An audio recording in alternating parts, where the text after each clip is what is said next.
Hello traders, this is another video that I did using reviewing the Lux Algo software, and I had a few questions regarding if this can be used on stocks, so I went ahead and actually I'm using it to trade an option, a stock option. So let me show you how I do that first, how I find my list. So I go to this free website called Finviz, and I just to narrow down the list, I just add some filters here like NYSE, S&P 500, and they have to be optionable and above $70, average volume 1 million. And the reason I do these filters is to narrow down the list. As you can see here, there's 90 of them. So the first one I looked at yesterday was just the letter A. And so I wanted to see what that looks like on my Lux Algo, and sure enough, it was a strong buy. So I went ahead and bought the option that expires October 16th. The call price is 97.5, and I paid $450.51 after commission. So we'll see how that pans out in the future. So I don't have to worry about it. I drew the line here at the call price 97.50. So as long as the price closes above 97, actually you need to be around 101 to start making profit before expiration. Because if you know, I can make a video about option trading later on, but the option price has two components. It has a time value and intrinsic value.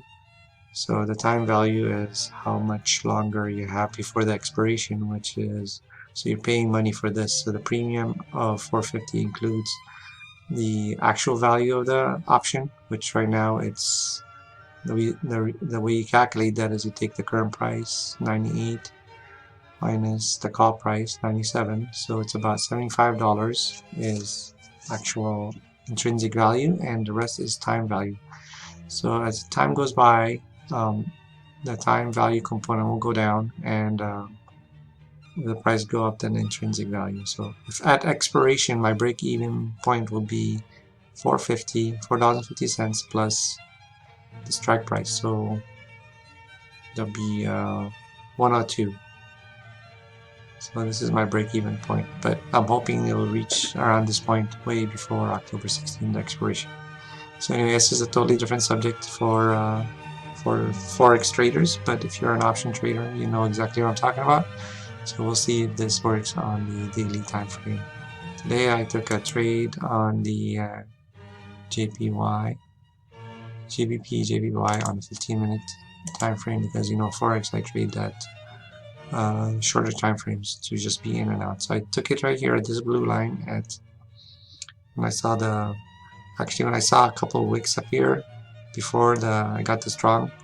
So during this candle sometime the sell signal kept flashing on and off, but I know from my previous experience that this is heading down, and this is the actual trade confirmation that I got here. So I sold $3 a pip at 136.93, and I closed the position at 135.86. I could have held it longer, but I got 23 pips or so. So I bought here on this line, so I always have trouble with this measuring tool. I don't know if you guys have the same thing or not. Okay. See? It works when I don't want it to work. Okay. Start over here.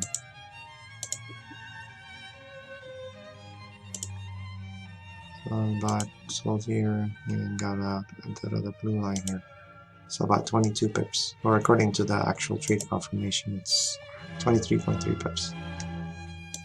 Okay, I hope this video helps. Let me know if you need to see more Forex or more stocks, different time frames. So if I don't want to be in and out of trades too much. I found that the 15-minute time frame is the best one to trade, because if I would have traded that same trade this morning, it would have been too choppy here. As I start trading around 12 here on the trading view time. So technically I could have gotten here as soon as I saw this, and I logged in about 12, which is 5 a.m. my time, and took it all the way down to reach the blue support here. Anyways, I like to trade the 15 minutes, and somebody also asked me if I can be trading this, trading binaries using this software. I told them it would have to be long-term binaries, like ones that expire in 1 or 2 hours. For example, let's look at Euro USD if you want to trade binaries. So it's basically 2 wins, 1 loss here. If you take like a 2-hour expiry on the NADEX, that's the one I trade off. So you could have gotten a binary here and sold it any times within an hour or two. I think they can get an expiration up to the end of closing day or even longer, because today is Friday. The longest expiration is when the market closes. And this buy here would have been a loss on the binary, and this would have been a gain. So I guess it could work for binary options as well. Thank you very much. See you on the next video.